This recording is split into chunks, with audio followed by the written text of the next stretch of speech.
आदरणीय प्राचार्य से निवेदन करूंगा कि आप आए और ध्वजारोहण के लिए कर इस कार्यक्रम को विधिवत शुरू करें। और आदरणीय सभी साथियों से मैं निवेदन करूंगा, आदरणीय गुरुजन से मेरा निवेदन है, आप आए और ध्वजारोहण कर इस कार्यक्रम को विधिवत शुरू करें।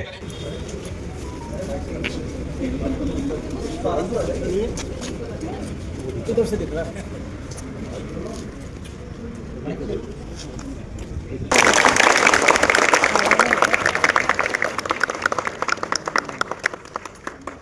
मुझे तोड़ लेना बनमाली और देना उस पद पर फेंक जिस पर राष्ट्रभूमि पर शीश चढ़ाने जिस पद जाए वीर अनेक। तो एक बार जोरदार तालियां हमारे उन महान सैनिकों के लिए, हमारे बीच उपस्थित आदरणीय सिंह जी, आदि सिंह जी, आदरणीय राजू जी, गणपत जी, इन सबके लिए भी जोरदार तालियां। आप सबने देश की सेवा में इतने साल दिए। अब मैं आगे के लिए हमारे आदरणीय प्राचार्य जी को आमंत्रित करता हूँ अपने पुनीत उद्बोधन से हमें लाभान्वित करें। सभी को नमस्कार। आप सभी को 80वें स्वतंत्रता दिवस की हार्दिक शुभकामनाएं। आज अच्छी सी उपस्थिति देखकर मन बड़ा खुश है। आप सभी को एक बार और बहुत बहुत धन्यवाद। सभी स्टाफ को भी शुभकामनाएं। स्वतंत्रता पा लेना ठीक है, वो हमें मिला, वो एक बहुत अच्छी उपलब्धि थी जो हमारे पुरखे हमें लेके गए हैं। पर हमारा कर्तव्य ये बनता है कि हम उसे बनाए रखें। बनाए रखने में हमारा क्या योगदान रह सकता है? न तो हमें कहीं लड़ने जाना है उसके लिए, पर देश के लिए कंट्रीब्यूशन क्या योगदान हमारा हो सकता है, हमें उस तरफ ध्यान देना चाहिए। आपको बहुत कुछ नहीं करना है, जो आपका कर्म है वो आप सच्चे मन से करते रहें। आपका काम पढ़ने का है, मेरा पढ़ाने का है। मैं मेरा काम करूँ, आप आपका करें। आप जब अपने कर्म के लिए रिस्पॉन्सिबल बन जाएंगे तो आप अपने आप ऊंचाइयों पर पहुँच जाएंगे। एक्स्ट्रा खुद के लिए जो किया वो तो क्या किया, किसी और के लिए किया, वही आपको रिटर्न होकर मिलता है। तो आप आपके साथियों के लिए, किसी अनजान के लिए, किसी संस्थान के लिए आप कुछ करते हैं तो वही आपको वापस रिटर्न में मिलता है। तो मेरी आपसे यही रिक्वेस्ट है कि मेहनत करें, अच्छा अचीवमेंट प्राप्त करें, संस्थान को स्वच्छ बनाए रखें, अपने क्लासरूम को स्वच्छ बनाए रखें। ये एक बड़ा विषय है जिस पे हमारे कई बार डिस्कशन होता है, तो इस पे ध्यान दें सभी विद्यार्थी। तो आगे बहुत लंबी बात न करते हुए आगे का जो उपदेश है वो हमारे जीवन में हमेशा प्रेरणा स्रोत रहे। इसमें कहा है कर्मण्येवाधिकारस्ते मा फलेषु कदाचन।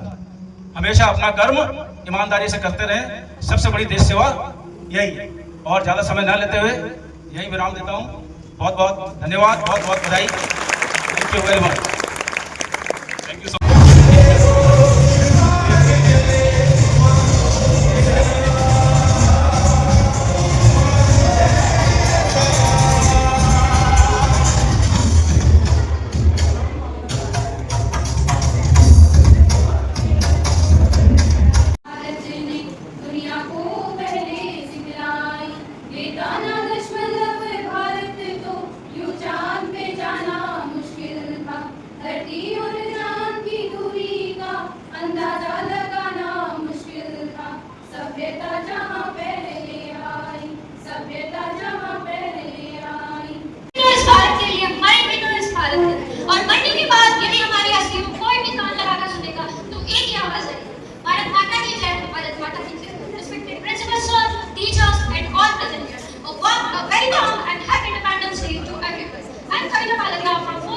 It's my great honor to stand before you today on this proud occasion.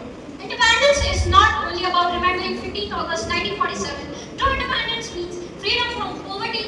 तुम ही हो तो सब, और सबसे बड़ी कमजोरी उन्होंने बताया कि किसी भी देश का या किसी भी नागरिक का लक्ष्यहीन होना सबसे बड़ी कमजोरी है। इसलिए तुम सबसे यही विनती है कि कभी भी अपने लक्ष्यहीन मत बनो, हमेशा अपने जीवन में एक लक्ष्य मत रखो, ईमानदार रहो। एक अगर ईमानदारी वाली बात आप सबके जीवन में है तो बाकी की सारी क्वालिटीज अपने आप में आ जाएंगी। इसलिए सब ऑनेस्ट रहें। धन्यवाद। जय हिंद, जय भारत। तालियों से सहयोग देंगे। अंत में कविता शुरू करता हूँ कि सौगंध हमें इस माटी की, हम देश का मान बढ़ाएंगे। सौगंध हमें इस माटी की, इस देश का मान बढ़ाएंगे। उन वीर शहीदों के सपनों का हम श्रेष्ठ भारत बनाएंगे। माथा न झुकेगा भारत का, ये वचन आज दोहराएंगे। उन वीर शहीदों के सपनों का हम श्रेष्ठ भारत बनाएंगे। जिस माटी को सींचा वीरों ने अपने पुण्य बलिदानों से, जिसकी रक्षा की हर क्षण रणबांकुरों ने निज प्राणों से, फांसी के फंदों पर हंसकर आजादी के नगमे गा गए, काले पानी के सन्नाटों में जो स्वाभिमान जगा गए, उनकी अमर शहादत का हम मोल चुका कर जाएंगे। उन वीर शहीदों के सपनों का हम श्रेष्ठ भारत बनाएंगे।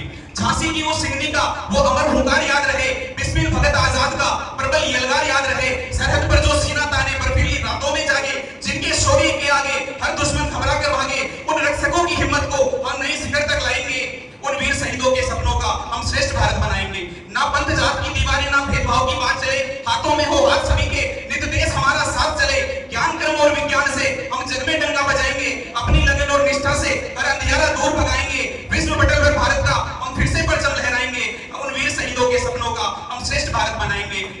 भारत बनाएंगे।